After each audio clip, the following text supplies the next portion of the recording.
ചർച്ചയിലേക്ക് മടങ്ങിയെത്താൻ ശ്രീ മുഹമ്മദ് സാദിഖ് നേരത്തെ കുറച്ചധികം കാരണങ്ങൾ പറഞ്ഞിരുന്നല്ലോ SFIയുടെ പ്രതിഷേധത്തിന് ഇടയാക്കിയ. ഇപ്പോൾ നമ്മൾക്ക് കുറച്ചു മുൻപ് സംസാരിച്ച അതിഥികളെല്ലാം പറഞ്ഞത് ഇപ്പോൾ യൂണിവേഴ്സിറ്റിയുടെ വിഷയമാണെങ്കിൽ അത് ഹൈക്കോടതിയുടെ പരിഗണനയിലിരിക്കുകയാണ്. പിന്നെ നിങ്ങൾ നേരത്തെ പറഞ്ഞ നിയമസഭയിലെ നയപ്രഖ്യാപന പ്രസംഗത്തിൻ്റേതാണെങ്കിൽ ഇതിനു മുൻപും ഗവർണർമാർ അത്തരത്തിൽ ചെയ്തിട്ടുണ്ട്. ഭരണഘടനാ പ്രകാരം അവരുടെ വിവേചനാധികാരം അന്തിമമാണ്. അത് കേരളീയ പൊതുസമൂഹത്തിനുള്ളിൽ ഗവർണർക്ക് അവമതിപ്പുണ്ടാക്കി എന്നൊക്കെയാണ് താങ്കൾ പറഞ്ഞത്. പക്ഷേ നമുക്കറിയാം കോഴിക്കോട് സർവകലാശാലയിൽ വന്നതിന് ശേഷം മിഠായി തെരുവിലേക്ക് ഇറങ്ങിയപ്പോഴാണെങ്കിലും ഇപ്പോൾ കൊല്ലത്ത് നിലമേലാണെങ്കിലും പൊതുജനങ്ങളിൽ നിന്നല്ല അദ്ദേഹത്തിന് സംരക്ഷണം വേണ്ടത്, ഈ ഭരണകക്ഷിയുടെ യുവജന സംഘടനയിൽ നിന്നാണ്. കാരണം മിഠായി തെരുവിലേക്കൊക്കെ ഇറങ്ങിയപ്പോൾ എത്രയധികം സന്തോഷത്തോടെയാണ് ജനങ്ങൾ അദ്ദേഹത്തെ സ്വീകരിച്ചത് എന്നൊക്കെ എല്ലാവരും നോക്കിക്കണ്ടതാണ്. അതുകൊണ്ട് ഇത്തരം മുട്ടിന്യായങ്ങൾ അതങ്ങനെ നിരത്തിയാൽ നിങ്ങളായിരിക്കും ഒരുപക്ഷെ കേരളീയ സമൂഹത്തിന് മുന്നിൽ ഒരുപക്ഷെ പ്രതികളായി നിൽക്കാൻ പോവുക എന്നുള്ളതാണ്. കാരണം മനസാക്ഷിയുടെ മുന്നിൽ ഞാൻ അതാണ് പറഞ്ഞത്. അതങ്ങനെ ഒന്ന് ചിന്തിക്കേണ്ടതല്ലേ? തീർച്ചയായും ഞാൻ നിങ്ങളുടെ ചോദ്യങ്ങൾക്ക് മറുപടി നൽകാം. ഇവിടെ അവതാരികയും അതേപോലെ 3 പാനലിസ്റ്റുകളും ഞാൻ പറയുന്ന വാദത്തിന് എതിർവാദമുള്ളവരായതുകൊണ്ട് തന്നെ സ്വാഭാവികമായും അവർക്ക് മറുപടി പറയാനുള്ള സമയം കൂടെ ഈ ഒരു റൗണ്ടിൽ എനിക്ക് അനുവദിച്ച് കിട്ടുമെന്ന് പ്രതീക്ഷിക്കുകയാണ്. ഇവിടെ AG ജോർജ് എന്ന് പറയുന്ന വ്യക്തി, അദ്ദേഹത്തെ എനിക്ക് മുമ്പും ചാനൽ ചർച്ചകളിൽ പരിചയമുണ്ട്. അദ്ദേഹം നേരത്തെ സേവ് യൂണിവേഴ്സിറ്റി ഫോറം എന്നായിരുന്നു അദ്ദേഹത്തിന്റെ ടാഗ് ലൈൻ. ഇത്തവണ അദ്ദേഹം രാഷ്ട്രീയ നിരീക്ഷകൻ എന്ന് ആണ് പറഞ്ഞ് പ്രത്യക്ഷപ്പെട്ടിട്ടുള്ളത്. ഏതായാലും അദ്ദേഹത്തിന് വല്ലാതെ തല കുനിക്കേണ്ടി വരുന്നു എന്നാണ് അദ്ദേഹത്തിന്റെ സംസാരത്തിൽ നിന്ന് ഞാൻ മനസ്സിലാക്കുന്നത്. അദ്ദേഹം നിരന്തരം തല കുനിച്ചുകൊണ്ടിരിക്കുകയാണ്. എന്ത് കണ്ടാലും തല കുനിക്കുകയാണ്. ഇങ്ങനെ RSSന് കുനിഞ്ഞു കൊടുത്ത് വിധേയപ്പെട്ട്, കുനിഞ്ഞെന്ന് പറഞ്ഞാൽ ചെരുപ്പ് നക്കി ശീലമുള്ള ഒരു പ്രസ്ഥാനത്തിന്റെ ഭാഗമാണല്ലോ. സവർക്കറുടെ ചരിത്രമൊന്നും ഞാൻ പറയുന്നില്ല. അപ്പം അങ്ങനെ RSSന് വിധേയപ്പെട്ട് നട്ടലിന് എന്തെങ്കിലും അല്ലെങ്കിൽ അദ്ദേഹത്തിന് എന്തെങ്കിലും അസുഖം വന്നത് കൊണ്ടാണോ അല്ലെങ്കിൽ അദ്ദേഹത്തിന് വേറെ ഏതെങ്കിലും അങ്ങനെ കുനിഞ്ഞു പോകുന്ന പ്രശ്നം ഉള്ളത് കൊണ്ടാണോ എന്ന് അറിഞ്ഞൂടെ. ഏതായാലും അദ്ദേഹത്തെ സ്വാഭാവികമായും കാണുന്ന ചർച്ചകളിലെല്ലാം ഇങ്ങനെ ഞങ്ങൾ പറയുന്ന ഇങ്ങനെയുള്ള അധിക്ഷേപങ്ങൾ ഒഴിവാക്കിക്കൂടെ? കാരണം നമ്മൾ വളരെ ആരോഗ്യകരമായ ഒരു ചർച്ച. താങ്കൾ പറഞ്ഞു അവതാരികയും തങ്ങളോട് എതിരഭിപ്രായം ഉള്ളതാണ്. ഞാനൊരു പൊതുസമൂഹത്തിന്റെ പ്രതിനിധിയായി നിൽക്കുന്നു എന്നുള്ളതേ ഉള്ളൂ. പക്ഷേ വ്യക്തിപരമായ അധിക്ഷേപങ്ങൾ ദയവായി ഒഴിവാക്കുക. താങ്കളെ ആരും ഇങ്ങനെ പറഞ്ഞ് ഞാൻ കേട്ടില്ല ഇത്രയും നേരം, അതുകൊണ്ടാണ്.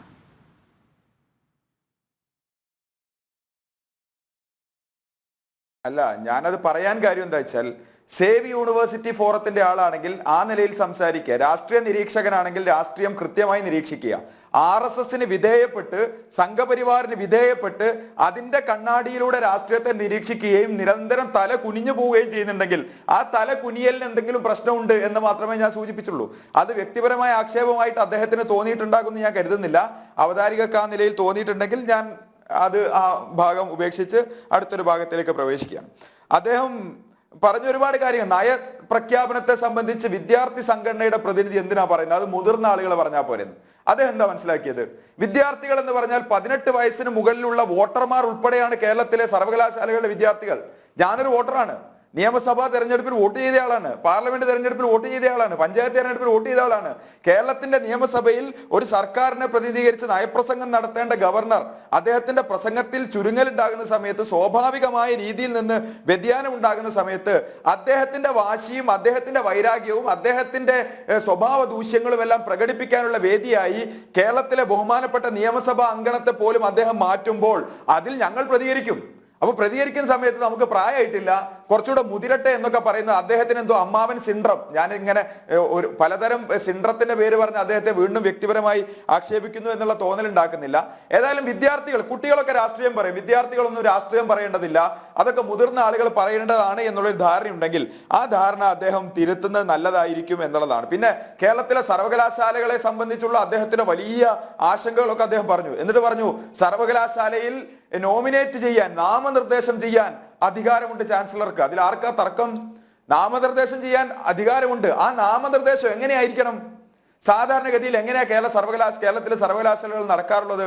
സർവകലാശാലയിലെ ഉയർന്ന വൈസ് ചാൻസലർ അടക്കമുള്ള സർവകലാശാലയുടെ അക്കാഡമിക് ബോഡി അവർ കൃത്യമായ നിരീക്ഷണങ്ങൾ നടത്തി അക്കാഡമിക് മേഖലയിലും കോ കരിക്കുലർ മേഖലയിലും എല്ലാം മികവ് തെളിയിച്ച റാങ്ക് ഹോൾഡർമാരായിട്ടുള്ള കലാകായിക പ്രതിഭകളായിട്ടുള്ള മികച്ച ആളുകളെ കണ്ടെത്തി അത് ഷോർട്ട് ലിസ്റ്റ് ചെയ്ത് അത് ചാൻസലർക്ക് സബ്മിറ്റ് ചെയ്യുകയും ചാൻസലർ അതിന് അംഗീകാരം നൽകുകയും ചെയ്യുകയാണ് പതിവ്.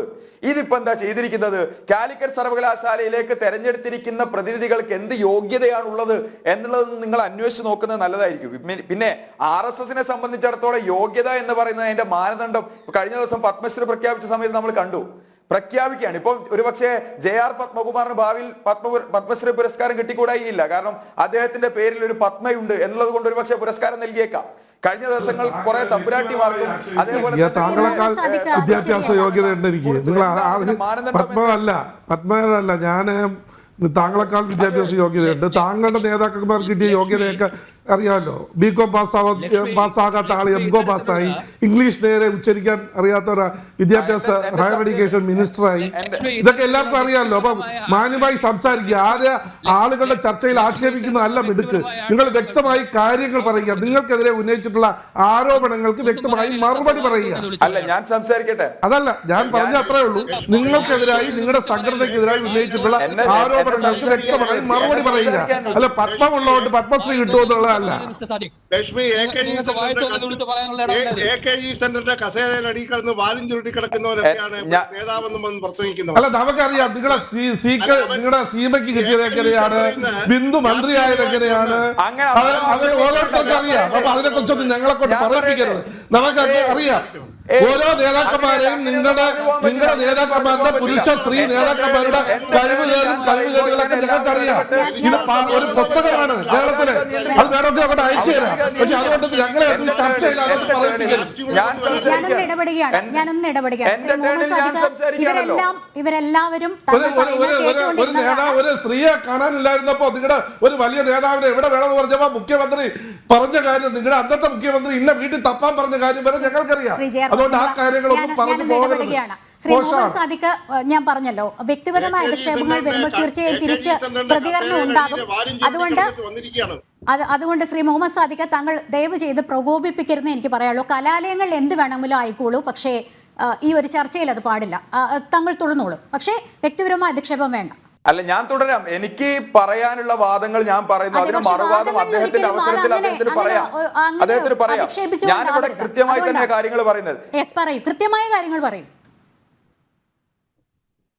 അല്ല, അധിക്ഷേപമൊന്നുമില്ല. അല്ല, ഇവിടെ നിങ്ങൾ RSSന്റെ വിവിധ പ്രചന്ന വേഷധാരികളെ വിവിധ പേരിൽ കൊണ്ടുവന്നിരുത്തിയിട്ട് വക്കീൽ പറയുന്നത് എന്താ? ആരിഫ് മുഹമ്മദ് ഖാൻ ഗുസ്തിക്കാരനാണ്. ആരിഫ് മുഹമ്മദ് ഖാൻ ഗുസ്തിക്കാരനാണെങ്കിൽ, അല്ലെ ഗുസ്തിയുടെ നാട്ടിൽ നിന്ന് വരുന്നതാണെങ്കിൽ ഞങ്ങൾക്ക് എന്താന്ന്?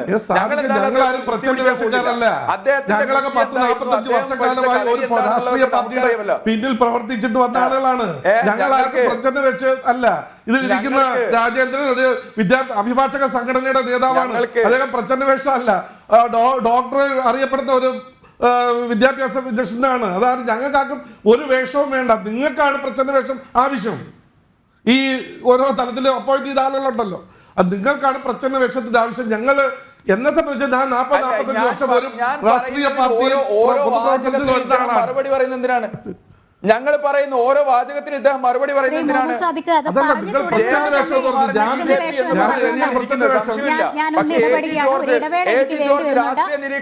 ഒരു ഇടവേളയ്ക്ക് ശേഷം പെട്ടെന്ന് മടങ്ങിയെത്താം. ഇടവേള.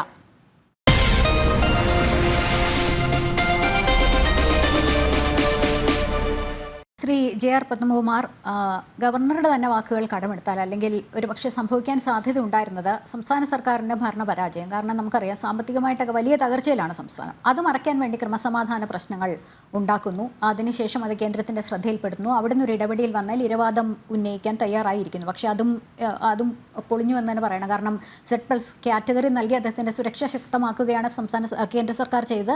അതിനപ്പുറത്തേക്ക് കാര്യങ്ങൾ പോയില്ല എന്നുള്ളത്, കൈവിട്ടു പോയില്ല എന്നുള്ളത്. അത് തന്നെയാണ് ഞങ്ങളുടെ ഭരണ പരാജയം മറച്ചു വെക്കുന്നതിന് വേണ്ടിയിട്ടുള്ള നിരവധി ശ്രമങ്ങൾ നടത്തുന്നുണ്ട്. അതിൻ്റെ ഒരു ഭാഗമായിട്ട് വരണം. ഇപ്പോൾ തന്നെ കേന്ദ്രത്തിനെതിരായിട്ട് സമരം ചെയ്യാൻ പോകുന്നു. എന്താണ് കേരളത്തിലെ സാമ്പത്തിക സ്ഥിതി ഇങ്ങനെ ആകാനുള്ളതിന് കാരണം എന്താണ്? വരവില്ല, ചിലവ് എങ്ങനെ ചുരുക്കണമെന്ന് അറിയാത്തൊരവസ്ഥ. കണ്ണാടിക്കും മൂക്കാടിക്കും ഒക്കെ എത്ര ആയിരങ്ങളാണ് പൊതു ഖജനാവിൽ നിന്ന് ചിലവാക്കുന്നത്. അപ്പോൾ ധൂർത്തിൻ്റെ പര്യായമായി മാറി കേരളം ഒരു സാമ്പത്തിക പ്രതിസന്ധിയിലേക്ക് പോകുന്ന ഒരവസ്ഥയിൽ ഇപ്പോൾ സുപ്രീം കോടതി പോയിട്ടുണ്ട്. സുപ്രീം കോടതി അത് ശരിയല്ല, കേന്ദ്ര ഗവൺമെൻറ്റിന് അവകാശമുണ്ട്, നമ്മുടെ നിലവിലുള്ള നിയമം അനുസരിച്ച് ഇനി നിങ്ങൾ കടം വാങ്ങാൻ പറ്റില്ല എന്നൊരു വാക്ക് പറഞ്ഞു കഴിഞ്ഞാൽ കേരളത്തിൻ്റെ അവസ്ഥ എന്തായിരിക്കും? അപ്പോൾ ഇതൊക്കെ നല്ലവണ്ണം അറിയാം. അപ്പോൾ അതുകൊണ്ട് ജനശ്രദ്ധ തിരിച്ചുവിടുന്നതിന് വേണ്ടിയിട്ടുള്ളൊരു ശ്രമമാണ്. ഇപ്പോൾ SFIയുടെ സുഹൃത്ത് സാദിഖ് പറഞ്ഞതനുസരിച്ചാൽ എന്ത് കാര്യം ഗവർണർ ചാൻസലർ ചെയ്യണമെങ്കിലും SFIയുടെ അല്ലെങ്കിൽ ഇടതുപക്ഷ ഗവൺമെൻറ്റിൻ്റെയോ തിട്ടൂരം വാങ്ങണം. അതില്ലാതെ വാങ്ങിയ ഒരു ഒപ്പിട്ട് വാങ്ങാതെ അദ്ദേഹത്തിന് ഒന്നും ചെയ്യാൻ പറ്റില്ല എന്നുള്ളതാണ്. അതല്ലെങ്കിൽ ഞങ്ങൾ പ്രതിഷേധിക്കുന്നതിന് യാതൊരു വിരോധമില്ല. ജനാധിപത്യത്തിൽ പ്രതിഷേധിക്കുന്നതിൽ ഒരു വിരോധമില്ല. പക്ഷേ ചിലർക്കെതിരെ പ്രതിഷേധിക്കുമ്പോൾ മാത്രം അത് ചില രീതിയിലുള്ള നമ്മുടെ ജീവൻ രക്ഷാ നടപടികളും അല്ലാത്ത ആളുകളൊക്കെ ചെയ്യുമ്പോൾ നിങ്ങൾ പോലീസ് ഒത്താശ ചെയ്ത് കൊടുക്കുകയും ചെയ്യുന്നു. അതാണ് ഗവർണർ ചോദിച്ചത്. നിങ്ങൾക്കറിയാമായിരുന്നല്ലോ ഈ പ്രതിഷേധം ഉണ്ടാവും, നിങ്ങൾ എന്ത് നടപടി എടുത്തു എന്ന് ചോദിച്ചപ്പോൾ അതിന് ഉത്തരവില്ല. പിന്നെ എല്ലാ SFIയെ സംബന്ധിച്ചിടത്തോളം അവർ പറയുന്നത് ഞങ്ങൾ ഇത് കണ്ടു കഴിഞ്ഞാൽ എല്ലാ അനീതി കണ്ടു കഴിഞ്ഞാലും ഒക്കെ പ്രതിഷേധിക്കും, അവകാശമില്ല, അങ്ങനെ ചെയ്യാൻ പാടില്ല എന്നുള്ളതാണ്. ഞാൻ ചോദിച്ചോട്ടെ, ഞാൻ നേരത്തെ പറഞ്ഞ കാര്യമാണ്, BCom തോറ്റ ആൾ MCom ഇത് ചേർന്നു. എവിടെയെങ്കിലും SFI പ്രതിഷേധിച്ചായിട്ട് നമ്മൾ കണ്ടിട്ടുണ്ടോ? എവിടെയെങ്കിലും പ്രതിഷേധിച്ച് കണ്ടിട്ടുണ്ടോ? ഒരു പാർട്ടിയുടെ SFIയുടെ നേതാവ് തന്നെയാണ് എഴുതാത്ത പരീക്ഷ ജയിച്ചു. അല്ല, അതൊക്കെ നിൽക്കട്ടെ. പുറത്തു കൊണ്ടുവന്നപ്പോൾ പത്രക്കാർ പുറത്തു കൊണ്ടുവന്നപ്പോൾ ഞാൻ എഴുതിയിട്ടില്ല, സ്വന്തം ജോലിക്ക് തന്നെ ഒരു വനിതാ നേതാവ്. നാണമുണ്ടോ പൊതുസമൂഹത്തിന് മുമ്പിൽ? SFI എന്നോ DYF എന്ന് പറയുമ്പോൾ നാണമുണ്ടോ? അല്പം ആത്മാഭിമാനമുണ്ടോ?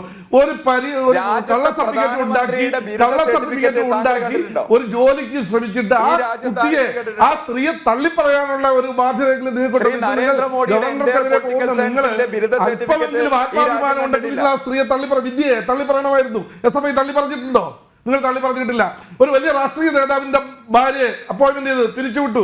വീണ്ടും അത് തെറ്റാണെന്ന് പറയാൻ നിങ്ങൾക്ക് തയ്യാറുണ്ടോ? അങ്ങനെ എല്ലാ കാര്യവും നിങ്ങളുടേതായ ഒരു അട്ടിപ്പേര് കിടക്കാനുള്ള ലാവണങ്ങളായിട്ട് ഈ സർവകലാശാലയെ മാറ്റിയിട്ടുണ്ട്. അത് മാറി സർവകലാശാലകൾ ജനാധിപത്യപരമായിട്ട് മാറുന്നുണ്ട്, അവിടെ വിദ്യാഭ്യാസപരമായി മുന്നോട്ട് വരുന്നുണ്ട്. ഇത് കണ്ടപ്പോൾ നിങ്ങൾക്ക് സഹിക്കാൻ പറ്റുന്നില്ല. അതുകൊണ്ടാണ് നിങ്ങൾ പറയുന്നത് ഗവർണർ അങ്ങനെയാണ്, ഗവർണർക്കാണ്.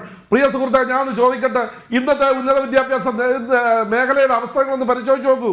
1,22,000-ഓളം ഡിഗ്രി സീറ്റുകളുള്ള സ്ഥലത്ത് 89,000 ആളുകളെ ചേർന്നിട്ടുള്ളൂ. ബാക്കിയെല്ലാം ഒഴിഞ്ഞു കിടക്കുകയാണ്. ഇവിടെയുള്ള ചെറുപ്പക്കാർ വിദേശത്തേക്ക് പോവുകയാണ്. നിങ്ങൾക്കൊന്നും ചെയ്യാൻ കഴിയില്ല. ഇപ്പോൾ ഇന്നലെ ഒരു മന്ത്രി പറയുകയായിട്ട്, ഉന്നത വിദ്യാഭ്യാസ വകുപ്പ് മന്ത്രിയായിട്ട്, റിക്രൂട്ട്മെന്റിന് ഞങ്ങൾ ഇവിടെ നിയമം ഉണ്ടാക്കുമെന്ന്. എന്ത് നിയമമാണ് നിങ്ങൾക്ക് ഉണ്ടാക്കാൻ കഴിയുന്നത്? ഇന്ത്യ ഒരു രാജ്യത്ത് മറ്റൊരു സംസ്ഥാനത്ത് നിന്ന് റിക്രൂട്ട് ചെയ്ത് പോകും. നിങ്ങൾക്ക് എങ്ങനെയാണ് റെസ്ട്രിക്റ്റ് ചെയ്യാൻ കഴിയുന്നത്? ഒന്നും ചെയ്യാൻ കഴിയില്ല. അപ്പോൾ ഈ വിദേശത്തേക്ക് പോകുന്നത് നിങ്ങളുടെ പരിധിയിലല്ലാത്തത് കൊണ്ട് നിങ്ങൾക്ക് അത് കഴിയില്ല. അപ്പോൾ നിങ്ങൾ ഇവിടുത്തെ വിദ്യാഭ്യാസ മേഖലയെ തകർത്തു, ഉന്നത വിദ്യാഭ്യാസ മേഖലയെ തകർത്തു, എല്ലാ മേഖലയും, സാമ്പത്തിക മേഖല തകർത്തു, ആരോഗ്യ മേഖല തകർത്തു, എല്ലാം തകർത്ത് തരിപ്പണമായിട്ട് ആ ഗവർണർ അതിനൊന്ന് നേരെയാക്കാൻ നേരത്തെ അഡ്വക്കേറ്റ് രാജേന്ദ്രൻ പറഞ്ഞ പോലെ ഒരു ഒറ്റയാൻ പോരാട്ടത്തിലൂടെയാണെങ്കിലും ഇത് പൊതുസമൂഹത്തിന്റെ മുന്നിൽ കൊണ്ടുവരാൻ അദ്ദേഹം ശ്രമിക്കുമ്പോൾ അദ്ദേഹത്തെ വഴിയിൽ തടഞ്ഞ് അദ്ദേഹത്തിനെതിരായി ഉപയോഗിക്കുന്ന വാക്കുകൾ, നിങ്ങളുടെ ഓരോ നേതാക്കന്മാരുടെ, താങ്കൾ ഉൾപ്പെടെയുള്ള നേതാക്കന്മാരുടെ വാക്കുകൾ നിങ്ങൾക്ക് പൊതുസമൂഹം കേൾക്കുന്നതല്ലോ. ഇത്രമാത്രം അരോചകമായ പൊതുസമൂഹത്തെ അവജ്ഞയോടുകൂടി കാണുന്ന നേതാക്കന്മാരും അണികളും ഇത് വേറെ ഏതെങ്കിലും രാഷ്ട്രീയ പ്രസ്ഥാനത്തിലുണ്ടോ? ഉണ്ടാവില്ല. കാരണം മുഖ്യമന്ത്രി മുതൽ താഴെയറ്റം വരെയുള്ള ആളുകൾ, നിങ്ങളുടെ പാർട്ടി സെക്രട്ടറിമാർ ഉപയോഗിക്കുന്ന വാക്കുകൾ അതാണ്. എല്ലാ പുച്ഛത്തോടു കൂടി, അവജ്ഞയോടുകൂടി. ഇന്ന് നിങ്ങളുടെ വനിതാ നേതാക്കന്മാർ വിളിച്ച മുദ്രാവാക്യങ്ങൾ നിങ്ങൾ കണ്ടിട്ടുണ്ടല്ലോ, സോഷ്യൽ മീഡിയയിൽ കാണുന്നുണ്ട്. ഒരു 70 വയസ്സിൽ കഴിഞ്ഞ ഒരു വ്യക്തിയെ, ഇന്ത്യയിൽ നമ്മുടെ സംസ്ഥാനത്തിന്റെ പ്രഥമ പൗരനെ, നിങ്ങൾക്ക് അഭിപ്രായ വ്യത്യാസം ഉണ്ടാകാം, നിങ്ങളുടെ നിലപാടുകളോട് വിയോജിക്കുന്ന ആളായിരിക്കാം. പക്ഷെ അദ്ദേഹം പൊതുസമൂഹത്തിൽ അദ്ദേഹത്തെ നിങ്ങൾ സംബോധന ചെയ്ത രീതി, നിങ്ങളുടെ നേതാക്കന്മാർക്ക് ആർക്കെങ്കിലുമെതിരെ നിങ്ങൾ ഉപയോഗിക്കുമോ? നിങ്ങളുടെ വീടുകളിൽ ഉപയോഗിക്കുമോ? വേറെ എവിടെയെങ്കിലും ഉപയോഗിക്കുമോ? നിങ്ങളുടെ പൊതുവേദികളിൽ ഉപയോഗിക്കുമോ? അപ്പോൾ ഇതൊക്കെ ഈ സംസ്കാരമാണ് ഒരു സംഘടനയെയും ഒരു സമൂഹത്തെ വളർത്തിയെടുക്കുന്നത്. സംസ്കാരശൂന്യമായിട്ടുള്ള പ്രവർത്തനവുമായി നിങ്ങൾ എത്ര കാലം നിങ്ങൾക്ക് മുന്നോട്ട് കൊണ്ടുപോകാൻ കഴിയും? ഇതൊക്കെ ആയിരുന്നു നിങ്ങൾ പശ്ചിമ ബംഗാളിൽ, ഇതൊക്കെ ആയിരുന്നു നിങ്ങൾ ത്രിപുരയിൽ. ഇന്ത്യയിലെ ഏറ്റവും വലിയ നമ്മുടെ പ്രതിപക്ഷ പാർട്ടി നെഹ്റു കഴിഞ്ഞാൽ AKG എന്നൊക്കെ പ്രചരിപ്പിച്ച് നടന്നിട്ട് ഇന്ന് ഈ അവസ്ഥയിലേക്ക് എത്തിയിട്ടുള്ളത് നിങ്ങളുടെ ഈ പുച്ഛവും അവജ്ഞയും ജനാധിപത്യത്തോടുള്ള നിങ്ങളുടെ ഈ പുറംതിരിഞ്ഞ് നിൽക്കുന്നതും ഈ അഹങ്കാരവും ആണ് എന്നുള്ള കാര്യം മനസ്സിലാക്കി ഞാൻ വിനയപൂർവ്വം അഭ്യർത്ഥിക്കുകയാണ്. ഇത് മനസ്സിലാക്കിയിട്ട് നിങ്ങൾ ജനാധിപത്യത്തിന്റെ പാതയിലേക്ക് വരണം. എതിർപ്പുകൾ നിങ്ങൾ പ്രകടിപ്പിച്ചോ? ചാൻസലർക്ക് അധികാരമുണ്ട്, അദ്ദേഹത്തിന് നോമിനേറ്റ് ചെയ്യാനുള്ള അവകാശമുണ്ട്. ഇവിടെ നിയമമുണ്ടല്ലോ, കോടതിയിൽ ചോദ്യം ചെയ്യാം. നിങ്ങൾ കുറെ ആളുകളെ തടഞ്ഞല്ലോ, അതിൽ മുസ്ലിം ലീഗുകാരെ നോമിനേറ്റ് ചെയ്ത് തടഞ്ഞിട്ടില്ല, മറ്റു ചില ആളുകളെ നോമിനേറ്റ് ചെയ്ത് തടഞ്ഞിട്ടില്ല. BJP-യുമായി ബന്ധമുള്ള ആളുകളെ തടഞ്ഞു. നിങ്ങളും ഞങ്ങളും ഒക്കെ ടാക്സ് കൊടുത്ത് ജീവിക്കുന്ന ആളുകളാണ്. ഇന്ത്യയിലെ എല്ലാ സ്ഥാനങ്ങളിലും കടന്നു വരാനുള്ള അവകാശം ഞങ്ങൾക്കുണ്ട്. എല്ലായിടത്തും അവകാശമുണ്ട്. അത് നോമിനേഷനിൽ കൂടിയായാലും ഇലക്ഷനിൽ കൂടിയായാലും. അപ്പോൾ നിങ്ങൾ ചെയ്യുന്നത് ശരിയായ രീതി, മറ്റൊന്ന് വേറെ രീതി. നിങ്ങൾക്ക് അവസരം കിട്ടിയിട്ടുള്ള ഈ സംസ്ഥാന ഗവൺമെന്റ് അധികാരത്തിൽ വന്നതിന് ശേഷം നോമിനേറ്റ് ചെയ്ത ആളുകളുടെ കഴിവുകളൊക്കെ നിങ്ങളൊന്ന് പരിശോധിച്ച് നോക്കൂ. വിദ്യാഭ്യാസ മേഖലയിൽ, സ്പോർട്സ് കൗൺസിൽ, മറ്റു പലരുടെ സ്ഥലം ഉണ്ടല്ലോ. ഒരു കാലത്ത് നിങ്ങളുടെ ഒരാളെ സ്പോർട്സ് കൗൺസിൽ പ്രസിഡന്റ് ആക്കിയിട്ടുണ്ട്, കോഴിക്കോട്ടുകാരൻ. ഏത് കേസിലാണ് അദ്ദേഹം, ഏതിലാണ് വിദഗ്ധൻ അറിയാമല്ലോ. അപ്പൊ ഇതൊന്നും പറയരുത്. അപ്പൊ നിങ്ങൾ ചെയ്യുന്ന കാര്യങ്ങളെ നിങ്ങൾ എസ് വയ്ക്കുന്ന ആളുകളെ നിങ്ങൾ അംഗീകരിക്കും. നിങ്ങൾ പറയുന്ന കാര്യങ്ങൾ തെറ്റാണെന്ന് സമർത്ഥിച്ച് തങ്ങൾ നിക്ഷിപ്തമായ കർത്തവ്യം ഉപയോഗിച്ച്, അധികാരം ഉപയോഗിച്ച് നേർവഴിയിലേക്ക് നയിക്കാൻ, ഈ സംസ്ഥാനത്തെ നേർവഴിയിലേക്ക് നയിക്കാൻ ശ്രമിക്കുമ്പോൾ നിങ്ങൾ എതിർക്കും. കേരളത്തിലെ സർവകലാശാലകളെല്ലാം തകർന്നിരിക്കുകയാണ്. അതിൻ്റെ ജനാധിപത്യ സ്വഭാവം പോയിരിക്കുകയാണ്. സ്വയംഭരണ അവകാശം നഷ്ടപ്പെട്ടിരിക്കുകയാണ്. ഇതിനെയൊക്കെ മാറ്റിമറിച്ചുകൊണ്ട് ജനാധിപത്യ പ്രക്രിയയിൽ നമ്മുടെ സർവകലാശാല അതിൻ്റെ പഴയ പ്രഭാവത്തിലേക്ക് എത്തിക്കുന്നതിന് വേണ്ടിയിട്ടുള്ള ശ്രമങ്ങളാണ് ഗവൺമെന്റ് നടത്തുന്നത്. അതിനെ നിങ്ങൾ ഈ സൂര്യൻ അസ്തമിച്ച് വരുമ്പോൾ ഈ മുറം കൊണ്ട് തടുക്കാമെന്ന് വെച്ചാൽ നടക്കുന്ന കാര്യമല്ല. നിങ്ങൾ ഇനിയെങ്കിലും നിങ്ങളുടെ തെറ്റ് മനസ്സിലാക്കി നേരിന്റെ വഴിയിലേക്ക് പോകണമെന്നാണ് സുഹൃത്തെ എനിക്ക് പറയാനുള്ളത്. ശ്രീ മുഹമ്മദ് സാദിഖ് മറുപടി. ഇപ്പോഴും വിമർശനങ്ങളാണ് വന്നത്, പക്ഷേ അതിൻ്റെ ഭാഷ താങ്കൾ ഉപയോഗിച്ചതായിരുന്നില്ല. അതുകൊണ്ട് മറുപടി വളരെ നമുക്ക് എല്ലാവർക്കും കൊടുക്കേണ്ട രീതിയിൽ മര്യാദയ്ക്ക് തന്നെ പരസ്പരം മറുപടി പറഞ്ഞു പോകാമെന്ന് തോന്നുന്നു. അല്ല, ഓരോ ആളുകളുടെയും സംസാരത്തിന്റെ മര്യാദയും മര്യാദകേടും അളക്കാനുള്ള മാപിനിയൊന്നും അവതാരികയുടെ കയ്യിൽ ഉണ്ടാവില്ല. കാരണം ഓരോ ആളുകളുടെയും സംസാരത്തിലെല്ലാം ആ നിലയിലുള്ള പ്രയോഗങ്ങൾ മുന്നേയും കടന്നു വന്നിട്ടുണ്ട്. പക്ഷെ അവരെല്ലാം അത് മധുരം പുരട്ടി പറയുമ്പോൾ അതിൽ രസിച്ചിരിക്കുകയും നമ്മൾ വളരെ ഡയറക്റ്റായി അത് പറയുമ്പോൾ അത് കൊള്ളേണ്ടിടത്ത് കൊള്ളുകയും ചെയ്യുന്നത് കൊണ്ടാണ് അതിൻ്റെ വ്യക്തിപരമായ അധിക്ഷേപം എന്നുള്ള തലത്തിലേക്കെല്ലാം കാര്യങ്ങൾ പോകുന്നത്. ഇതിനിടയിൽ ആ JR പത്മകുമാർ എന്ന് പറയുന്ന വ്യക്തിത്വം ഇവിടെ പല കാര്യങ്ങൾ വിളിച്ചു പറഞ്ഞു. ഞാൻ അതിന് ഓരോന്നിനും ആ നിലയിൽ പറയുന്നില്ല. AKG സെന്ററിന്റെ കട്ടിലിനടിയിൽ വാലും ചുരുട്ടി കിടക്കുന്നതൊക്കെയാണ്. അദ്ദേഹം RSSന്റെ ശാഖയിൽ കവാത്ത് നടത്തി കബഡി കളിച്ച് നടത്തിയിരുന്ന അനുഭവത്തെ കുറിച്ച് ഞാൻ പറയാൻ പോയിട്ടില്ല. ഞാനത് പറയേണ്ട കാര്യമില്ല. അത് ടെക്നിക്കലി എനിക്ക് കേട്ടത് താങ്കളുടെ ഭാഗത്ത് നിന്നാണ്. അത് ആര് പറഞ്ഞതാണെങ്കിലും, അതിനി വക്കീൽ അദ്ദേഹം പറഞ്ഞതാണെങ്കിലും, ഇനി പ്രൊഫസർ അദ്ദേഹം പറഞ്ഞതാണെങ്കിലും, പ്രൊഫസർ അദ്ദേഹമാണ് പറഞ്ഞത്. ശ്രീ മുഹമ്മദ് സാദിഖ്, എല്ലാവരും കേട്ടുകൊണ്ടിരിക്കുകയായിരുന്നു. പിന്നീട് ആ ഒരു രീതി മാറിയപ്പോഴാണ് എല്ലാവർക്കും ഇടപെടേണ്ടി വന്നത്. പറഞ്ഞോളൂ. കാരണം ഈ രാഷ്ട്രീയത്തിന്റെ അതിപ്രസരം കാരണം കുട്ടികൾക്ക് ഈ നാട് വിട്ട് യാഥാർത്ഥ്യമാണ് അല്ലെ. ഈ കലാലയങ്ങളിലെ രാഷ്ട്രീയ അതിപ്രസരം കാരണം കുട്ടികൾ ഇത് വൃദ്ധസദനമായി കേരളം മാറിക്കൊണ്ടിരിക്കുന്നു എന്നുള്ളതൊന്നും വെറും ഒരു പറച്ചിലൊന്നുമല്ല, അത് കൃത്യമായിട്ടുള്ളതാണ്. അല്ല, താങ്കൾ പറഞ്ഞിട്ടുള്ള ഓരോ കാര്യങ്ങൾക്കും ഞാൻ എണ്ണി പറയാം, മറുപടി പറയാം. ഞാൻ മറുപടി പറയേണ്ട ആളുമാണ്. കാരണം 2 or 3 പേര് നിങ്ങളുണ്ട്. പക്ഷേ നേരത്തെ പറഞ്ഞ കാര്യങ്ങൾ പലതും ഇവിടെ തടസ്സപ്പെടുത്തി. ഇവിടെ പറഞ്ഞു പോയ കാര്യങ്ങൾ, ഒന്ന്, ഗുസ്തിയും അടിയും തടയും പഠിച്ചു വന്നയാളാണ് ആരിഫ് മുഹമ്മദ് ഖാൻ. അതുകൊണ്ട് അദ്ദേഹത്തിന് ഗുസ്തിയുടെ ഒരു വശങ്ങളൊക്കെ ഉണ്ടാവും. ഞാൻ പറയുന്നത് അദ്ദേഹം പഠിച്ച ഗുസ്തിയും അദ്ദേഹം പഠിച്ച രാഷ്ട്രീയ കളരിയും എന്താണ്? സ്ഥാനമാനങ്ങൾക്കനുസരിച്ച് രാഷ്ട്രീയ പ്രസ്ഥാനങ്ങൾ മാറിക്കൊണ്ടേയിരിക്കുക. ഇപ്പം JR പത്മകുമാറും അതേപോലെ തന്നെ മറ്റു പാനലിസ്റ്റുകളും ആരിഫ് മുഹമ്മദ് ഖാനെ കുറിച്ച് പാടി പുകഴ്ത്തുന്നത് കേട്ടാൽ വിചാരിക്കും അദ്ദേഹം രാഷ്ട്രീയ രംഗപ്രവേശനം ചെയ്ത കാലം മുതലേ RSSന്റെയും BJPയുടെയും പക്ഷത്ത് നിലയുറപ്പിച്ചയാളാണെന്നാണുള്ള ധാരണ. പക്ഷെ അദ്ദേഹം മറ്റു പല പാർട്ടികളിലും പ്രവർത്തിച്ച് ആ പാർട്ടികളിൽ നിന്നെല്ലാം കിട്ടാവുന്ന സ്ഥാനമാനങ്ങളെല്ലാം വാങ്ങിയെടുത്ത് ആ സ്ഥാനമാനങ്ങൾക്കനുസരിച്ച് ആ പാർട്ടികളോട് വിധേയപ്പെട്ട് പ്രവർത്തിച്ച് ഇനി അവസരം BJPയിലാണെന്ന് തിരിച്ചറിഞ്ഞ് BJPയോടൊപ്പം ചേർന്ന് അതിൽ നിന്ന് കിട്ടുന്ന ആനുകൂല്യങ്ങളെല്ലാം പറ്റി കേരളത്തിൽ ഗവർണർ സ്ഥാനം നേടിയെടുത്ത് ഇനി ഗവർണർ സ്ഥാനം അവസാനിച്ചു കഴിഞ്ഞാൽ ഉപരാഷ്ട്രപതിയായോ അല്ലെങ്കിൽ മറ്റേതെങ്കിലും നിലയിലോ ഒരു സ്ഥാനക്കയറ്റം കിട്ടാൻ വേണ്ടി RSSനെ പ്രീതിപ്പെടുത്താനുള്ള പ്രവർത്തനമാണ് അദ്ദേഹം നടത്തുന്നത്. ഇതിനെയാണ് വക്കീലിന്റെ നാട്ടിൽ ഗുസ്തി എന്ന് പറയാ. ഓരോ പാർട്ടിയിലും കയറി ആ പാർട്ടിയിൽ നിന്ന് നേടാവുന്നതെല്ലാം നേടി മറ്റു അദ്ദേഹം അങ്ങനെ അഥവാ കബളിപ്പിക്കുന്നു പാർട്ടികളെ ചർച്ചയിൽ പങ്കെടുക്കുമ്പോൾ കാര്യത്തിലേക്ക് വരൂ. SFIയുടെ പ്രശ്നം എന്താണ്? വൈസ് പ്രസിഡന്റ് ആക്കുന്ന വിഷമമുണ്ടോ, അല്ലെങ്കിൽ പ്രസിഡന്റ് ആക്കുന്ന വിഷമമുണ്ടോ? SFIയുടെ പ്രശ്നം ഞാൻ നേരത്തെ തന്നെ സൂചിപ്പിച്ചല്ലോ. SFIയെ സംബന്ധിച്ച് ഞാൻ നേരത്തെ സൂചിപ്പിച്ചു. ഞങ്ങൾ എന്തിനാണ് സമരം നടത്തുന്നതെന്ന് വളരെ വ്യക്തമായി പറഞ്ഞു. അതിലിനി കൂടുതൽ വിശദീകരണത്തിന് ആവശ്യമില്ല. RSSന്റെ ശാഖയിൽ കവാത്ത് നടത്തുന്ന ആളുകളെ പിടിച്ച് സർവകലാശാലയുടെ പ്രവർത്തനങ്ങൾ ഏൽപ്പിച്ചാൽ ഈ സർവകലാശാലകളെല്ലാം ഏത് നിലയിൽ നശിക്കുമെന്നുള്ളതിന് നമുക്ക് മറ്റു അനുഭവങ്ങളിലേക്ക് പോകണ്ട.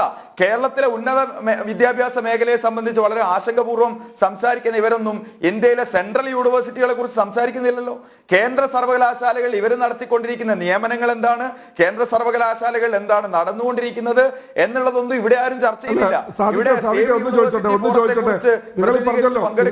സെൻട്രൽ യൂണിവേഴ്സിറ്റി വിദ്യാഭ്യാസ മേന്മയെ കുറിച്ച് നിങ്ങൾ പറഞ്ഞല്ലോ. നെഹ്റു യൂണിവേഴ്സിറ്റിയിലെ ഡൽഹി നെഹ്റു യൂണിവേഴ്സിറ്റിയിൽ ഇപ്പൊ എൻട്രൻസ് വന്നപ്പോ എന്താണ് അവസ്ഥ? നെഹ്റു യൂണിവേഴ്സിറ്റിയിൽ എൻട്രൻസ് വന്നപ്പോ, ജവഹർലാൽ നെഹ്റു യൂണിവേഴ്സിറ്റിയിൽ എൻട്രൻസ് വന്നപ്പോ എന്താണ് അവസ്ഥ? നേരത്തെ കേരളത്തിലുള്ള ആളുകളായിരുന്നല്ലോ 80% ആളുകൾ, ഇപ്പൊ എത്ര പേർക്കുണ്ട്? IIT-കളില് എൻട്രൻസ് വന്നപ്പോ കേരളത്തിലുള്ള ആളുകളെല്ലാം സെൻട്രൽ യൂണിവേഴ്സിറ്റിയിൽ എത്തുന്നുണ്ട്. സെൻട്രൽ യൂണിവേഴ്സിറ്റിയിൽ JNU-ൽ എന്നാ എൻട്രൻസ് ആരംഭിച്ചത്? JNU-ൽ എൻട്രൻസ് ആരംഭിച്ചിട്ട് എത്ര കാലമായി? JR പത്മകുമാറിന് അതേ കുറിച്ച് ധാരണയില്ലെങ്കിൽ ഞാൻ ഡൽഹി യൂണിവേഴ്സിറ്റിയിൽ കഴിഞ്ഞ വർഷം JNU അല്ല പറഞ്ഞത്, ഡൽഹി യൂണിവേഴ്സിറ്റിയിലെ എൻട്രൻസ് വന്നപ്പോൾ ഡൽഹി യൂണിവേഴ്സിറ്റി നെഹ്റു യൂണിവേഴ്സിറ്റി എന്നാണ് പറയാ. ഡൽഹി യൂണിവേഴ്സിറ്റിക്ക് ജവഹർലാൽ യൂണിവേഴ്സിറ്റി എന്നാണ് പറയാ. ഞാൻ സംസാരിച്ചപ്പോ ജവഹർലാൽ നെഹ്റു, ഞാൻ ഡൽഹി യൂണിവേഴ്സിറ്റിയുടെ കാര്യമാണ് പറഞ്ഞത്. ശ്രമിക്കാട്ട, ആദ്യം അങ്ങനെയാണ് തന്നെയാണ് പറഞ്ഞത്. രണ്ടാമത് പറഞ്ഞപ്പോ വന്ന ഒരു ഇതായിരുന്നു ഡൽഹി യൂണിവേഴ്സിറ്റിയുടെ കാര്യമാണ് ഞാൻ പറഞ്ഞത്. ജവഹർലാൽ ഡൽഹി യൂണിവേഴ്സിറ്റിയിൽ ഒരുപാട് മലയാളി വിദ്യാർത്ഥികളും അല്ല കഴിഞ്ഞ വർഷത്തെ മലയാളി വിദ്യാർത്ഥികൾ ഞാൻ വേണമെങ്കിൽ ഈ ചർച്ചയിൽ എനിക്ക് മാത്രം പരിചയമുള്ള ഡൽഹി സർവകലാശാലയിലെ വിദ്യാർത്ഥികളായ മലയാളികളുടെ ലിസ്റ്റ് ഞാൻ പറയാം. എത്രയോ മലയാളി കുട്ടികൾ ഡൽഹി സർവകലാശാലയിൽ പഠിക്കുന്നുണ്ട്.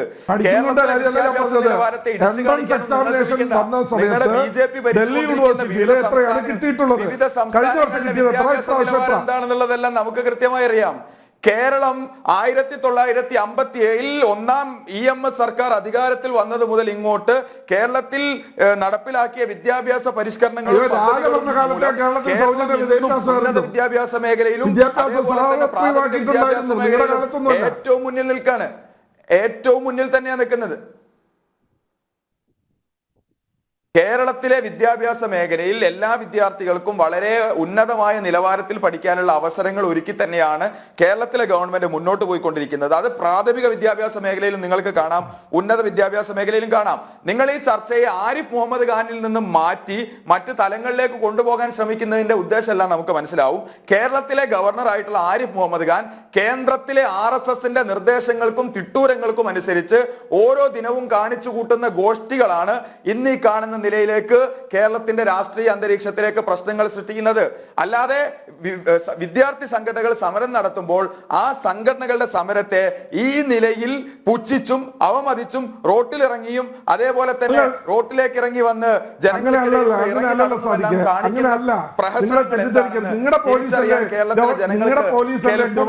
വാഹനത്തിന് 75,000 രൂപ 78,000 രൂപയുടെ നഷ്ടമുണ്ടെന്ന് കണക്കാക്കിയത് കേരള പോലീസല്ലേ?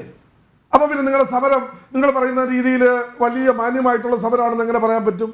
കേരള പോലീസ് ആണല്ലോ 72,000 രൂപ നഷ്ടം ഉണ്ടായിട്ടുണ്ട് വെള്ളയമ്പലത്ത് വെച്ച് ഗവർണർ വാഹനത്തിൽ അടിച്ചതില്. കേരളത്തിലെ പോലീസ് അല്ലേ കണക്കാക്കിയത്?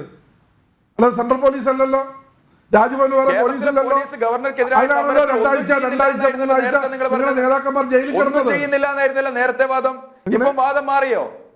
നിങ്ങളുടെ സ്വന്തം വാദത്തിൽ തന്നെ കോൺട്രഡിക്ടറി ഉണ്ടാകുന്നു, കോൺട്രഡിക്ഷൻ ഉണ്ടാകുന്നു. പറഞ്ഞു കേരളത്തിലെ പോലീസ് ഒന്നും ചെയ്യുന്നില്ല. അല്ല അതല്ല പറഞ്ഞത്. ഗവർണർ നിലമേൽ ഇറങ്ങിയതുപോലെ പറഞ്ഞ് ബോധ്യപ്പെടുത്തിയതിന്റെ അടിസ്ഥാനത്തിൽ കേസെടുക്കാൻ നിവൃത്തിയില്ലാതെ വന്നതിന്റെ അടിസ്ഥാനത്തിലാണ് കേസെടുത്തത്. അല്ലാതെ നിങ്ങളുടെ ഔദാര്യമല്ല. അതിലാണ് 78,000 രൂപയുടെ നഷ്ടം ഉണ്ടായി എന്ന് പറയുന്നത്.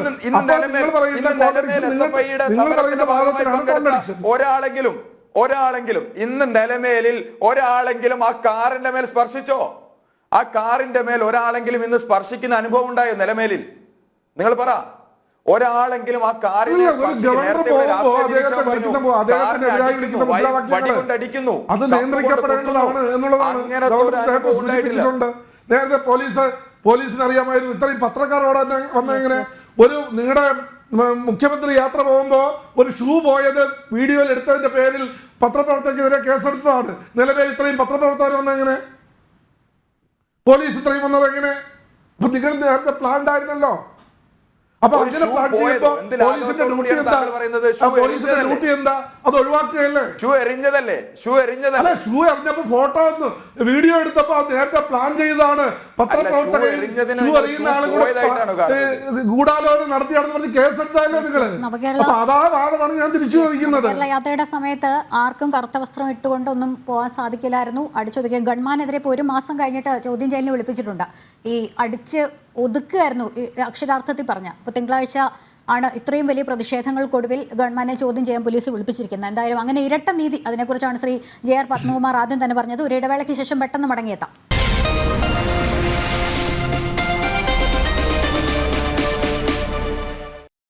ചർച്ചയിലേക്ക് തിരിച്ചെത്താം. പ്രൊഫസർ AG ജോർജ്, നമുക്കറിയാം ഗവർണറുടെ നിലപാടുകൾ എത്രയധികം സർക്കാരിനെ ചൊടിപ്പിച്ചതും അതിനുശേഷം യുവജന സംഘടനയെ ആയുധമാക്കി ഗവർണർക്കെതിരെ തിരിച്ചതും എന്നുള്ളത് നിയമവിരുദ്ധതയെ നിയമമാക്കാനുള്ള ശ്രമം അനുവദിക്കില്ല, സർവകലാശാലകളുടെ സ്വയംഭരണാവകാശത്തിൽ വെള്ളം ചേർക്കാൻ അനുവദിക്കില്ല, മാത്രമല്ല ബന്ധു നിയമനം, അത്തരത്തിലുള്ള കാര്യങ്ങളിലെല്ലാം ഗവർണർ കൃത്യമായ നിലപാട് പറഞ്ഞിരുന്നു. മാത്രമല്ല യൂണിവേഴ്സിറ്റികൾ ലോകോത്തര നിലവാരത്തിലുള്ളതാണ് കേരളത്തിലെ എന്നുള്ള SFI വക്താവിൻ്റെ ആ ഒരു അവകാശവാദമുണ്ടല്ലോ. താങ്കൾക്ക് എന്താണ് അതിൽ പറയാനുള്ളത്? ഞാൻ വിഷയത്തിൽ തന്നെ ഒതുങ്ങി നിന്ന് ഇനിയുള്ള സമയം സംസാരിക്കാമെന്ന് വിചാരിക്കുന്നു. വളരെ കുറച്ച് സമയമേ ഉള്ളൂ. അതെ ഉള്ളൂ. ഞാൻ അവിടെ നിൽക്കുന്നു. എന്നെ കുറിച്ച് നടത്തിയ പരാമർശങ്ങൾ പറഞ്ഞ ആളിന്റെ പൈതൃകത്തിന് ഞാൻ വിടുന്നു. ഞാൻ അതിനെക്കുറിച്ചൊന്നും പറയുന്നില്ല. ലക്ഷ്മി, ഒരു കാര്യമുള്ളത്, ഇവിടെ ഗവർണറെ സംബന്ധിച്ചിടത്തോളം അദ്ദേഹത്തിന് നിയമത്തിനകത്ത് നിന്ന് പ്രവർത്തിച്ചുകൊണ്ടിരിക്കുന്നതിനും അദ്ദേഹത്തിന് പ്രവർത്തിക്കാൻ സ്വാതന്ത്ര്യമുള്ള മേഖലകളിലൊക്കെ ചട്ടങ്ങളുടെ ബലമുണ്ടെന്നുള്ളതൊക്കെ ഞാൻ സൂചിപ്പിച്ചു, ആവർത്തിച്ചില്ല. എന്നാലും അദ്ദേഹത്തിന് ചില പാകപ്പിഴകൾ അദ്ദേഹത്തിന് ഉണ്ടായിട്ടുണ്ട് എന്നുള്ളതും അദ്ദേഹം ഇപ്പോൾ സമ്മതിക്കുന്നുണ്ട്. കാരണം കണ്ണൂർ സർവകലാശാല വൈസ് ചാൻസലർ നിയമനത്തിൽ പുനർനിയമനം കൊടുത്തപ്പോൾ അദ്ദേഹത്തിന്റെ മേൽ ശക്തിയായ സമ്മർദ്ദം രാഷ്ട്രീയപരമായി ഉണ്ടായിരുന്നു ഉന്നത വിദ്യാഭ്യാസ മന്ത്രിയിൽ നിന്നും. എന്തിനു പറയട്ടെ, എന്റെ നാട്ടിലെ സർവകലാശാലയാണ്, അതുകൊണ്ട് എനിക്ക് താല്പര്യമുള്ള ആളെ നിയമിക്കണമെന്ന് മുഖ്യമന്ത്രി ഉൾപ്പെടെയുള്ള ആളുകൾ അദ്ദേഹത്തിന്റെ മേൽ സമ്മർദ്ദം ചെലുത്തിയെന്ന് അദ്ദേഹം പരസ്യമായി പറഞ്ഞതാണ്. അതിന്റെ ഭാഗമായിട്ടാണ് അന്ന് അദ്ദേഹത്തിന് ഈ പറയുന്ന തുടർ നിയമനം നൽകിയത് എന്ന് അദ്ദേഹം സമ്മതിക്കുകയും തുടർന്ന് അദ്ദേഹം ആവർത്തിച്ച് എന്റെ മേൽ സമ്മർദ്ദം കൊണ്ട് എനിക്ക് ആ തരത്തിൽ ഒരു നടപടി സ്വീകരിക്കേണ്ടി വന്നു, പക്ഷെ അത് തെറ്റായി പോയി എന്ന് അദ്ദേഹം തിരിച്ചറിയുകയും ചെയ്ത ഒരു സന്ദർഭവും നമ്മുടെ മുൻപിൽ കാണാതെ പോകണ്ട. പക്ഷെ ഇവിടെ വീണ്ടും വീണ്ടും പറയുന്നത്, അദ്ദേഹത്തിന് ഈ പറയുന്ന നാമനിർദ്ദേശം ഇങ്ങനെയുള്ള ആളുകളെ നടത്താൻ എന്ത് അധികാരമുണ്ട്? അതിന് ഞാൻ നേരത്തെ ഉത്തരം പറഞ്ഞു. അപ്പോൾ ഈ അധികാരമുണ്ടെന്ന് ചോദ്യം ചെയ്യുന്നവർ ആഗ്രഹിക്കുന്നത് അവരുടെ പാർട്ടി ഓഫീസിൽ നിന്ന് കൊടുക്കുന്ന ലിസ്റ്റ് എന്തുകൊണ്ട് ഗവർണർ സ്വീകരിച്ചില്ല, ചാൻസലർ സ്വീകരിച്ചില്ല? ആ പട്ടികയിലുള്ളവരെ അല്ലേ വൈസ് ചാൻസലർമാരായിട്ടൊക്കെ മുൻകാലങ്ങളിലൊക്കെ നിയമിച്ചിട്ടുള്ളത്? അതുകൊണ്ടല്ലേ ഞങ്ങൾ ആഗ്രഹിക്കുന്ന വൈസ് ചാൻസലർമാർ വരുന്നത് വരെ അവിടെ കിടക്കട്ടെ ഒഴിഞ്ഞ് എന്നൊക്കെ വിചാരിക്കുന്നതെന്ന് പരോക്ഷമായി സമ്മതിക്കുന്നുണ്ടല്ലോ. അത് അംഗീകരിച്ചു കൊടുക്കാൻ ഈ ഗവർണർ തയ്യാറാകാതിരുന്നപ്പോഴാണല്ലോ അദ്ദേഹത്തെ ചാൻസലർ സ്ഥാനത്ത് നിന്ന് പോലും ഒഴിവാക്കാനായിട്ട് നിയമപരമായിട്ടുള്ള നടപടികളുമായി ഈ സർക്കാർ മുന്നോട്ട് പോയത്. അത് ഒരു പ്രധാനമായി ഈ ബന്ധം ശിഥിലമാകുന്നതിന്, അല്ലെങ്കിൽ ഈ ബന്ധം സർക്കാരും ചാൻസലറായ ഗവർണറും തമ്മിലുള്ള ബന്ധം ശിഥിലമാകുന്നതിന് ഒരു പ്രധാന കാരണമാണെന്ന് നമുക്കെല്ലാം അറിയാമെന്നുള്ളതുകൊണ്ട് അതിന്റെ വിശദാംശങ്ങളിലേക്ക് ഞാൻ പോകുന്നില്ല. ആ ഒരു ബില്ലാണല്ലോ അദ്ദേഹം അത് കൂടുതൽ നിയമപരമായിട്ടുള്ള നടപടികളും സസൂക്ഷ്മമായിട്ടുള്ള പരീക്ഷണങ്ങളും ആവശ്യമാണ് എന്ന് കണ്ടതിന്റെ പേരിൽ രാഷ്ട്രപതിക്ക് അയച്ചു കൊടുത്തിരിക്കുന്നത്. അതിന്റെ വിശദാംശങ്ങളിലേക്കൊന്നും ഇന്ന് പോകുന്നില്ല. ലക്ഷ്മി അറിയണം, ഇപ്പോൾ നിരവധി കേസുകൾ സുപ്രീം കോടതിയിൽ ഉൾപ്പെടെ സർവകലാശാലയിലെ നിയമനങ്ങളും വൈസ് ചാൻസലറുമായി ബന്ധപ്പെട്ട് ഇപ്പോഴും കോടതികളിൽ കിടക്കുകയാണ്. കോടതിയിൽ കിടക്കുകയാണ്. അപ്പോൾ അങ്ങനെയുള്ള കേസുകളെ സംബന്ധിച്ച് തീരുമാനമൊന്നുണ്ടായിട്ടില്ല. ഗവർണർ കക്ഷത്ത് വെച്ച് നടക്കുകയും ഒടുവിൽ കോടതി ഇടപെടുകയും കോടതി ലോകായുക്തയുടെ അധികാരങ്ങളെ സംബന്ധിച്ച് ലോകായുക്തയിൽ നിക്ഷിപ്തമായിട്ടുള്ള അധികാരങ്ങൾ എടുത്തു കളയാനായിട്ട് ഗവർണർ ഒരു നിലപാട് അദ്ദേഹത്തിന്റെ അധികാരത്തിന്റെ പരിധിയിൽ നിന്നും. ഒരു കാര്യം ലക്ഷ്മി എനിക്ക് പറയാനുള്ളത്, കേരളത്തിലെ ഏത് വിദ്യാർത്ഥി സംഘടനയാണെങ്കിലും യുവജന സംഘടനയാണെങ്കിലും അത് CPM ആകട്ടെ, കോൺഗ്രസ് ആകട്ടെ, ABVP ആകട്ടെ, ഗവർണറുടെ തൊലിപ്പുറത്തൊരു പോറൽ പോലും ഏൽപ്പിക്കാൻ അവർക്ക് സാധ്യതയില്ല. ഇത് എവിടെയെങ്കിലും ഒളിച്ചിരുന്ന ഏതെങ്കിലും ഒരു കറുത്ത കീറ്റകതുണിയായിട്ട് ഇറങ്ങി നിന്ന് 2 ഗോഗുവ വിളിച്ച് ചെങ്ങ് കയറിപ്പോകും. ഇനി ഇപ്പൊ CRP ഇറങ്ങിയോ കാണാം. ഒന്നാമത് 916 ട്രീറ്റ്മെന്റ് ആയിരിക്കും അവരിൽ നിന്ന് കിട്ടാൻ പോകുന്നത്. ഇതൊക്കെ വെറുതെ ഒരു നാടകമല്ലേ? ഇപ്പൊ സമരവും ഭരണവും എന്നും പറഞ്ഞുകൊണ്ട് ഡൽഹിയിലേക്ക് പോകുന്നു 8-ാം തീയതി. എന്തോന്നാണ് ഈ സംഭവം നടക്കുന്നത്? ഇവിടെ ഉന്നത വിദ്യാഭ്യാസം അങ്ങ് പാരമ്യത്തിൽ നിൽക്കുകയാണ്. എല്ലാവരും ഓക്സ്ഫോർഡ് യൂണിവേഴ്സിറ്റിയിലേക്കൊക്കെ ഇവിടെ നിന്നാണ് പോകുന്നതെന്നൊക്കെ പറയുന്നത്. അതിന്റെ ആ ഒരു നിലവാരത്തെ കുറിച്ച് ഞാൻ പറയുന്നില്ല. ഏതായാലും ഉന്നത വിദ്യാഭ്യാസ രംഗത്ത് സർക്കാരിന്റെ ഇടപെടൽ ഉണ്ടാകുന്നത് ഒരിക്കലും ഗവർണർ സമ്മതിച്ചു കൊടുക്കുകയില്ല. സർവകലാശാലകളുടെ സ്വയംഭരണാവകാശം അത് ഗവർണറുടെ സ്വന്തം അവകാശമൊന്നുമല്ല. ഭരണഘടനയിൽ നിക്ഷിപ്തമായിട്ടുള്ള അധികാരം ഉപയോഗിക്കേണ്ട സർവകലാശാലകൾക്ക് സ്വയംഭരണാവകാശമുണ്ട്. അത് സർക്കാരിന്റെയോ രാഷ്ട്രീയ സ്വാധീനത്തിന്റെയോ മുഖ്യമന്ത്രിയുടെയോ ഉന്നത വിദ്യാഭ്യാസ മന്ത്രിയുടെയോ ബന്ധുക്കളെയോ സ്വന്തക്കാരെയോ നിയമിക്കാനുള്ള സ്ഥലമല്ല. അതിനൊരു കാരണവശാലും ഈ ഗവർണർ കൂട്ടുനിൽക്കുകയില്ല. അതുകൊണ്ട് ഈ തരം ഗോഗ്വാവിളികൾ കുറെ കൂടെ നടക്കും. അദ്ദേഹത്തിന്റെ ചർമ്മത്തെ പോലും സ്പർശിക്കാൻ ഈ സംഘടനകൾക്ക്, ഈ വിപ്ലവ പ്രസ്ഥാനങ്ങൾക്ക് കഴിയുകയില്ല എന്നുള്ളിടത്താണ് ഞാൻ നിൽക്കുന്നത്. അഡ്വക്കേറ്റ് ആർ രാജേന്ദ്രൻ, നേരത്തെ തന്നെ നമ്മൾ പറഞ്ഞത് അതാണ്. കാരണം ഗവർണർ ഒരു പക്ഷേ പ്രതികരിക്കും എന്നുള്ളത് പ്രതീക്ഷിക്കാതെ തിരുവനന്തപുരത്ത് നടന്നത് അങ്ങനെയായിരുന്നു. കാരണം അദ്ദേഹം വണ്ടിയിൽ നിന്ന് ഇറങ്ങുമെന്ന് SFIക്കാർ പ്രതീക്ഷിച്ചില്ല. അദ്ദേഹം വാഹനത്തിൽ നിന്ന് ഇറങ്ങിയതോടെ ചിതറി ഓടുകയാണ് ചെയ്തത്. അല്ലെങ്കിൽ അത് മുതലാക്കേണ്ട രാഷ്ട്രീയ മുതലെടുപ്പൊക്കെ ആയിരുന്നിരിക്കണം ഉദ്ദേശം. നിലമേലും സംഭവിച്ചത് അത് തന്നെയാണ്. എന്തായാലും FIR അത് നേരത്തെ പറഞ്ഞു, ഒരുപക്ഷെ എത്ര കടുത്ത വകുപ്പുകൾ ചുമത്തിയാലും പ്രോസിക്യൂഷൻ തെളിവുകൾ ദുർബലമാക്കിയാൽ പിന്നീട് അതിന്മേലൊന്നും ചെയ്യാൻ സാധിക്കില്ല എന്നുള്ളത്. പക്ഷേ ഇത്തവണ ഗവർണർ നേരത്തെ പറഞ്ഞല്ലോ, കൃത്യമായ ഇടപെടൽ നടത്തിയതുകൊണ്ട് കൃത്യമായ വകുപ്പുകൾ തന്നെ ചേർത്ത്, വളരെ ഗുരുതരമായ വകുപ്പുകളാണ് ചേർത്തിരിക്കുന്നത്. കേന്ദ്രസേന കൂടി എത്തിയിട്ടുണ്ട്. പക്ഷെ അങ്ങനെയാണെങ്കിലും ഇനിയും കൂടുതൽ സമരം ശക്തിപ്പെടുത്തി, അല്ലെങ്കിൽ നേരത്തെ ഞാൻ ചോദിച്ചതുപോലെയാണ്, ഈ ഒരു ഭരണപരാജയമൊക്കെ മറച്ചു വയ്ക്കാൻ വേണ്ടിയിട്ട്, ഒരു ഇരവാദം ഉന്നയിക്കാൻ വേണ്ടിയിട്ടൊക്കെ ഇനിയും കോപ്പുകൂട്ടില്ലേ എന്നുള്ളതാണ്. തീർച്ചയായിട്ടും ഇത് കേരളത്തില് ഇന്നത്തെ നിലവിലുള്ള സംസ്ഥാന സർക്കാരിനെതിരെ ജനങ്ങളുടെ ഇടയിൽ ഉയർന്നു വന്നിട്ടുള്ള വലിയ രോഷമുണ്ട്. എത്ര ആൾക്കാരാണ് ക്ഷേമ പെൻഷൻ ലഭിക്കാത്തതിന്റെ പേരിൽ ആത്മഹത്യ ചെയ്യുന്നത്? എത്ര കർഷകരാണ് ഇവിടെ ആത്മഹത്യ ചെയ്തത്? അപ്പൊ സ്വാഭാവികമായും സംസ്ഥാന സർക്കാരിനെതിരെ ജനങ്ങളുടെ ഇടയിൽ ഉയർന്നു വന്നിട്ടുള്ള രോഷത്തെ മറച്ചു വെക്കുവാൻ വേണ്ടിയിട്ട് കേന്ദ്ര വിരുദ്ധ സമരം നടത്തുന്നത് പോലെ തന്നെ കേന്ദ്ര അവഗണന, വികസനത്തിൽ അവഗണന എന്ന് പറഞ്ഞ് നടത്തിയ മനുഷ്യച്ചങ്ങല കേന്ദ്രം കോടാനുകോടി രൂപ മുടക്കി നിർമ്മിച്ചുകൊണ്ടിരിക്കുന്ന പുതിയ നാഷണൽ ഹൈവേയിലായിരുന്നു എന്നുള്ള വിചിത്രമായ ഒരു ചിത്രം നമ്മുടെ മുമ്പിൽ. അപ്പൊ അത്തരത്തിലുള്ള ഒരു രാഷ്ട്രീയ നീക്കമാണ് ഇതിന്റെ പിന്നിലുള്ളത് എന്ന കാര്യത്തിൽ യാതൊരു തർക്കവുമില്ല. വിഷയത്തിലേക്ക് വന്നാൽ, ഇപ്പൊ നേരത്തെ ഞാൻ പറഞ്ഞ ഒരു വാക്കിനെ ബഹുമാനായ സാദിഖ് അദ്ദേഹം തെറ്റായി മനസ്സിലാക്കിയിട്ടാണോ അതോ തെറ്റായി മനസ്സിലാക്കി എന്ന് നടിക്കുന്നതാണോ എന്ന് എനിക്കറിയില്ല. ഉത്തർപ്രദേശ് ഗുസ്തിക്കാരുടെ നാടാണ് എന്ന വാക്കാണ് ഞാൻ ഉപയോഗിച്ചത്. അതല്ലാതെ ഗവർണർ ആരിഫ് മുഹമ്മദ് ഖാൻ ഗുസ്തിക്കാരനാണ് എന്നല്ല ഞാൻ ഉദ്ദേശിച്ചത്. ഉത്തർപ്രദേശ് ഗുസ്തിക്കാരുടെ നാടാണ്. മുലായം സിംഗ് യാദവ് അടക്കമുള്ള ആൾക്കാർ ഗുസ്തി ഗോതകളിൽ വളർന്നു വന്ന രാഷ്ട്രീയക്കാരാണ്. പിന്നെ ഗവർണറുടെ രാഷ്ട്രീയത്തെ കുറിച്ച് സൂചിപ്പിച്ചതുകൊണ്ട് മാത്രം സാന്ദർഭികമായി പറയുകയാണ്. രാജീവ് ഗാന്ധി മന്ത്രിസഭയിൽ ആരിഫ് മുഹമ്മദ് ഖാൻ ക്യാബിനറ്റ് റാങ്കിലുള്ള മന്ത്രിയായിരുന്നു. അദ്ദേഹം ആ സമയത്ത് ക്യാബിനറ്റ് മന്ത്രി സ്ഥാനം വലിച്ചെറിഞ്ഞ് പുറത്തേക്ക് വന്നത് എന്തിനാണ് എന്ന് നാം ഓർക്കണം. സുപ്രീം കോടതി ഷബാനോ കേസിൽ വിധി പ്രഖ്യാപിച്ച സമയത്ത് ആ വിധിയെ മറികടക്കുവാൻ വേണ്ടിയിട്ട് രാജീവ് ഗാന്ധിയുടെ കേന്ദ്ര മന്ത്രിസഭ വിധിയെ മറികടക്കുവാൻ വേണ്ടി പാർലമെന്റിൽ നിയമം അവതരിപ്പിച്ചപ്പോൾ അതിൽ പ്രതിഷേധിച്ചിട്ടാണ് 33-34 വയസ്സുള്ളപ്പോൾ ആരിഫ് മുഹമ്മദ് ഖാൻ ആ മന്ത്രിസ്ഥാനം, കേന്ദ്ര ക്യാബിനറ്റ് റാങ്കിലുള്ള ഒരു മന്ത്രി ആ മന്ത്രിസ്ഥാനം രാജിവെച്ചിട്ട് വലിച്ചെറിഞ്ഞിട്ട് പുറത്തേക്ക് വരുന്നത്.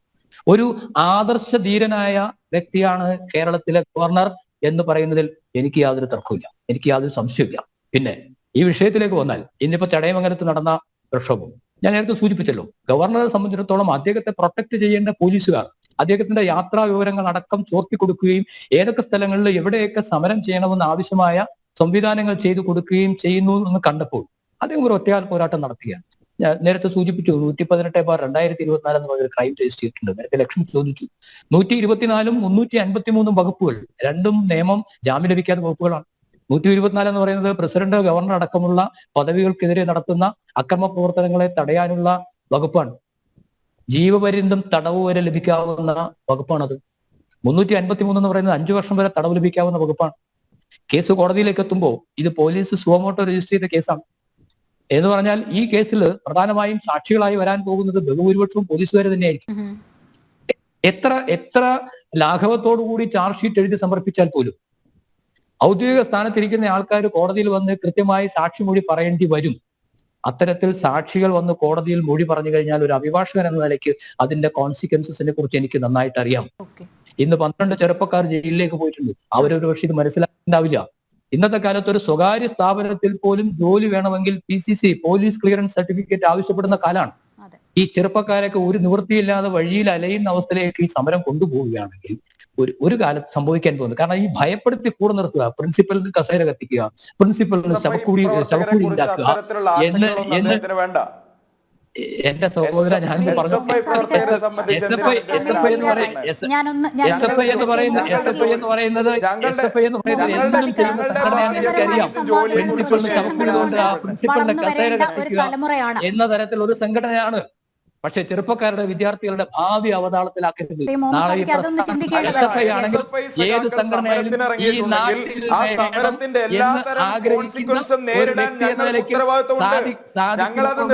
പറയുന്നു. ഞങ്ങൾ സമരം ചെയ്തിട്ടുണ്ടെങ്കിൽ ഞങ്ങൾ ജയിലിൽ പോകും, കേസിനെ ഞങ്ങൾ നേരിടും. SFI ആദ്യമായി നടത്തിയ സമരമാണ്. 1970 രൂപീകരിക്കപ്പെട്ട SFI ചരിത്രത്തിൽ നിരവധിയായ സമരങ്ങൾ നടത്തിയിട്ടുണ്ട്. ഞങ്ങൾ ജയിലിൽ പോകുമ്പോ എന്തിനാണ് വക്കീൽ ആശങ്കപ്പെടുന്നത്? താങ്കൾ അദ്ദേഹം നേരിട്ട് കണ്ടുള്ള കാഴ്ചകൾ കണ്ടുകൊണ്ടാണ് ശ്രീ മോഹൻ സാദിഖ് പറഞ്ഞത്. എത്രയോ ചെറുപ്പക്കാരുടെ ഭാവി ഇരുളടഞ്ഞു പോയ കാഴ്ച ദിനംപ്രതി കോടതി വരാന്തയിൽ കണ്ടുകൊണ്ടിരിക്കുന്നത് കൊണ്ടാണ് അഡ്വക്കേറ്റ് രാജേന്ദ്രൻ അത് പറഞ്ഞത്.